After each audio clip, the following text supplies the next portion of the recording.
ভাবুন, আপনি সকালে অফিসে যাচ্ছেন, কিন্তু গাড়িতে কোনো চালক নেই। তবুও গাড়ি নিজ থেকেই মোড় নিচ্ছে, ব্রেক করছে আর মেনে চলছে ট্রাফিক সিগন্যালের প্রতিটি নিয়ম। কল্পনা নয়, চীনে এটি এখন বাস্তবতা। দেশটি ভবিষ্যতের পথে এমন এক গতিতে ছুটছে যেখানে স্টিয়ারিং হুইলে মানুষ নয়, বরং কৃত্রিম বুদ্ধিমত্তা এআই নিয়ন্ত্রণ নিচ্ছে পুরো সিস্টেমের। চীনের প্রধান শহরগুলো বেইজিং, শেনজেন, সাংহাই ও উহান এখন যুক্তরাষ্ট্রের ১ নম্বর জিম চেইন গোল্ডস জিম এখন আবারও বাংলাদেশে।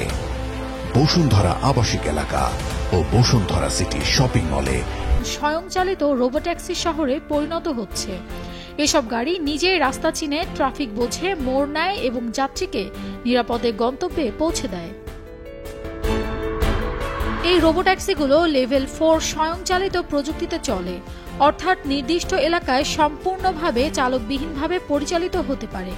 ভেতরে রয়েছে আধুনিক touch screen control, voice assistant, real time navigation system ও ইনফোটেনমেন্ট ডিসপ্লে। আর গাড়ির বাইরে বসানো লিডার, রাডার ও 360 ডিগ্রি ক্যামেরা সেন্সর মুহূর্তে আশেপাশের রাস্তা বিশ্লেষণ করে, যাতে গাড়িগুলো মানুষ, সাইকেল কিংবা অন্য যানবাহনকে শনাক্ত করে নিরাপদে এগোতে পারে। বাইদু, পনি.এআই, উইরাইড, ডিপ রোড এবং মোমেন্টা, এই 5টি প্রতিষ্ঠান এখন চীনের রাস্তায় ভবিষ্যৎ লিখছে। তাদের মধ্যে মোমেন্টা সম্প্রতি ইউরোপে প্রবেশের ঘোষণা দিয়েছে। জার্মানিতে উবারের সঙ্গে অংশীদার হয়ে তারা লেভেল 4 চালকবিহীন প্রযুক্তির পরীক্ষা শুরু করতে যাচ্ছে। একই সঙ্গে কোম্পানিটি মার্সিডিজ বেঞ্জের নতুন প্রজন্মের চালক সহায়ক সফটওয়্যার তৈরির পরিকল্পনাও নিয়েছে।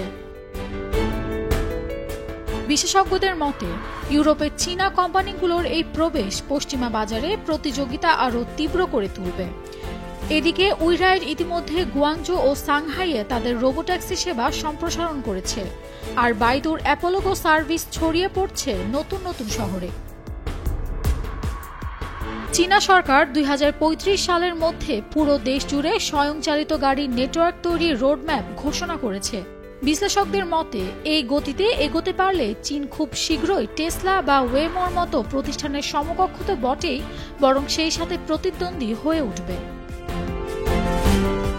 তাই হয়তো সেই সময় খুব বেশি দূরে নয়, যখন আমরা অ্যাপে একবার ট্যাপ করলেই একটি চালকবিহীন ট্যাক্সি নিজে থেকে এসে দাঁড়াবে দরজার সামনে, আর আমরা শুধু বসে পড়ব গন্তব্যের পথে, যেখানে ভবিষ্যৎ ইতিমধ্যেই পৌঁছে গেছে। Nafisa Tasnim, Ridhika, daily star.